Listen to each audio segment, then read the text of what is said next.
Hey there, thanks for joining us on this journey into the secrets of the ancients. If you want to catch this and future videos, it'd really help if you subscribe, like and drop a comment below. Your support means a lot. We've all heard of the Sahara Desert. Of course you have.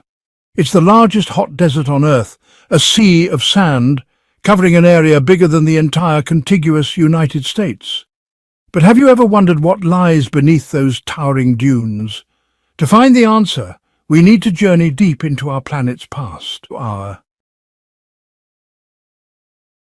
Around 6,000 years ago, the Sahara wasn't a dry wasteland at all.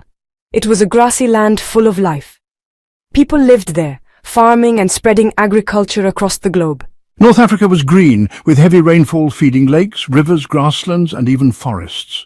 A far cry from the barren landscape we see today. But then the climate began to change. Rain became scarce, plants withered away, and the wind took over. Without roots to hold the soil, fine particles blew away, leaving behind what we now recognize as the Sahara, an endless stretch of sand and rock. Surprisingly, only about a quarter of it is actually covered in sand. The rest is gravel plains, salt flats, and plateaus. For geologists, a desert is defined by rainfall, not just sand. If a place gets little or no rain, it's a desert. And the Sahara definitely qualifies, with an average of just 3 inches of rain a year, compared to about 45 inches in New York City.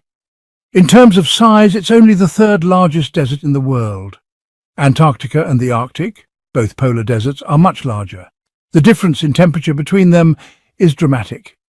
In Antarctica's interior, temperatures can plummet to minus 76 degrees Fahrenheit, while the highest recorded temperature in the Sahara reached a scorching 136 degrees. Still, nights in the Sahara can be surprisingly cool, about the same as Denmark's average annual temperature.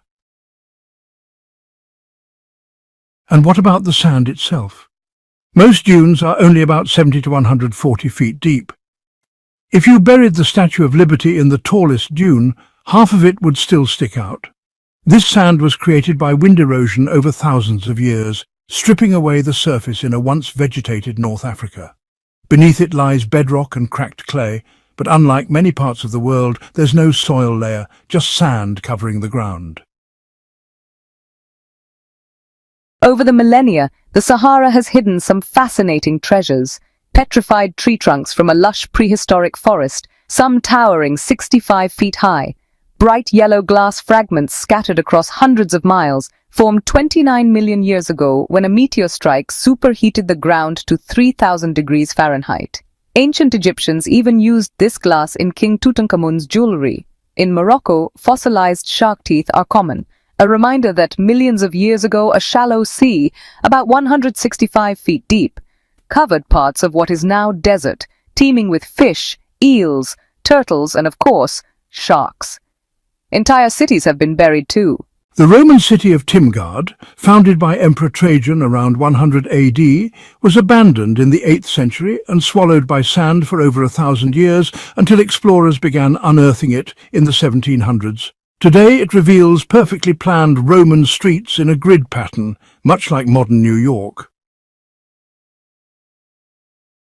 The Sahara is still changing. It's about 10% larger than it was a century ago. On its southern edge lies the Sahel, where African nations are working on the Great Green Wall, planting a band of trees across the continent to fight desertification. For centuries, camel caravans crossed the Sahara, trading between the Mediterranean and sub-Saharan Africa. Traces of these ancient journeys still lie hidden beneath the dunes. And sometimes the desert gives up something far older, like the meteorite found in 2020 that's 4.5 billion years old, older than Earth itself. It's a fragment from a small protoplanet destroyed in the early days of the solar system, containing volcanic rock that cooled and crystallized in space before falling to what is now the Sahara. Meteorites like this are found all over the world. Some, like Namibia's massive Hoba meteorite, weigh 60 tons and have never been moved. Others hide in plain sight, like the stones of the German town of Nordlingen, which was unknowingly built inside a meteor crater, and from rock containing tiny diamonds formed by the impact. From England's mysterious Stonehenge and the buried Superhenge nearby, to Costa Rica's perfectly carved stone spheres, to Peru's giant geoglyphs like the 120-foot-long desert cat discovered in 2020. The Earth is full of hidden wonders, waiting in deserts, jungles and fields to tell their stories. It was created sometime between 200 and 100 BC. This massive drawing is part of a mysterious collection of different figures. Alongside the cat, there are other animals, plants and fascinating shapes, all found in Peru's desert. The cat was discovered purely by accident. Archaeologists hadn't noticed it before because natural erosion on the hillside had almost erased its outline. The Sahara Desert might remind you of a Mad Max movie. Blistering heat, endless dunes and a barren landscape. A place where nobody could live, right? Well, forget everything you think you know. 5,000 years ago, the Sahara was a lush paradise of grasslands, lakes and rivers, home to a ghost civilization that vanished without a trace. Our story begins in the 1930s, when a Hungarian explorer stumbled upon a cave deep in the Sahara.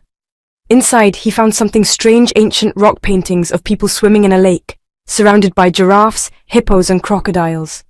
At the time, people dismissed it as symbolic art about the afterlife, because really, who imagines a lake in the middle of the desert?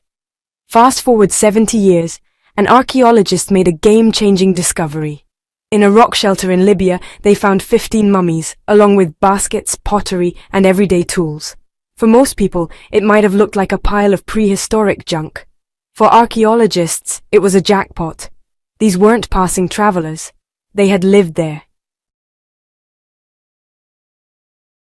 And these weren't just any mummies. They were some of the oldest, naturally preserved humans ever found, dating back over 7,000 years.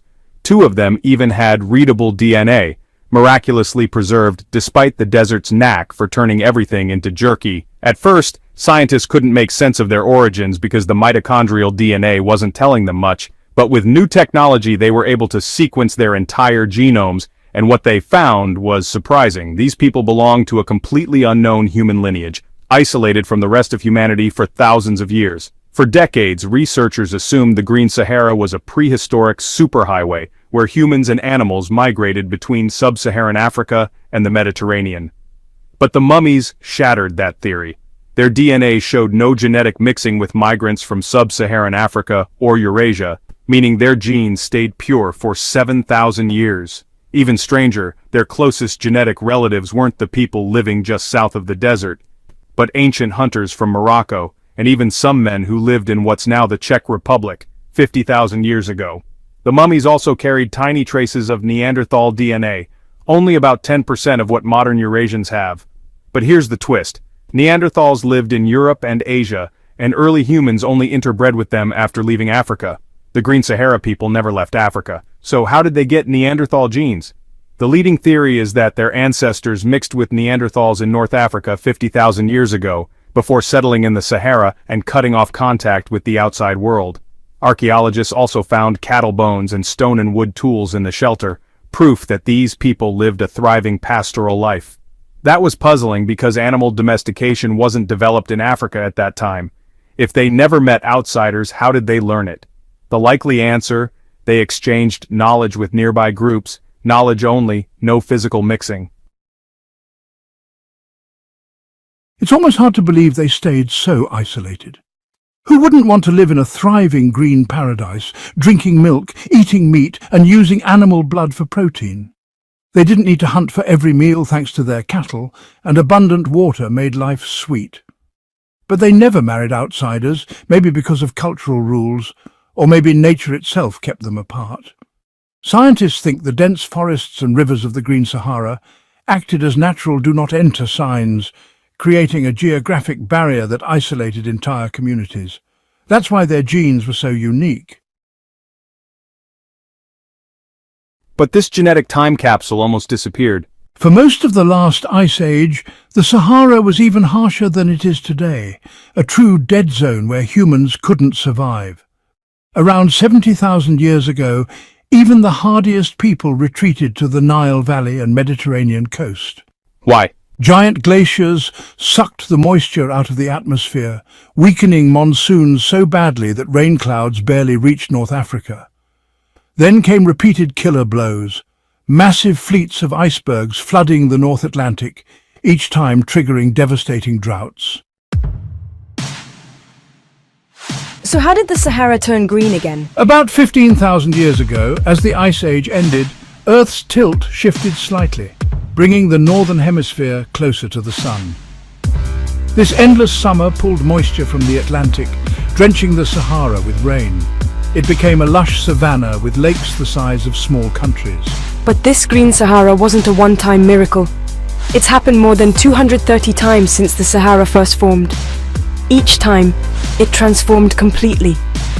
Wildlife populations shifted, predators struggled, and small animals thrived. But it wasn't exactly paradise. The rivers teemed with crocodiles, mosquitoes carried malaria, and big cats lurked in the grass. Crossing it was like playing a real-life version of Hungry Hippos. The Sahara's climate flipped between wet and dry every 20,000 years, making it an unstable home for most people. Many treated it like an all-you-can-eat buffet, take the resources, then leave before the desert returned. But one green Sahara phase lasted 10,000 years, giving these mysterious herders plenty of time to thrive. Then, 5,000 years ago, Earth's tilt changed again. The rains stopped, and the Sahara dried up fast. The herders had to leave, possibly moving toward the Nile and helping set the stage for ancient Egypt. Their pure lineage may have vanished, but faint traces of their DNA can still be found in some North Africans today. They weren't the only people to call the Green Sahara home. Nearby, a lakeside village in what's now Niger flourished for 5,000 years. They left behind the oldest cemetery in the Sahara, with graves like a man buried in a turtle shell, another with filed Halloween teeth, and a heartbreaking family hug frozen in time, victims of the same waters that sustained them. In the end, they too vanished, proving the Sahara gives with one hand and takes away with the other. You're planning your summer vacation in Africa. The final destination, the Sahara Desert. Stretching from the Atlantic Ocean to the Red Sea, it's the largest hot desert in the world, about 3 million square miles. You're excited to ride camels and explore the region's rich cultures. After a long flight, you finally arrive, ready for your first adventure after downing a few liters of ice-cold water. Your guide gives you a choice. Finally, thank you so much for listening, and we hope you enjoyed this journey. Be sure to follow Secrets of the Ancients and watch our future videos, and don't forget to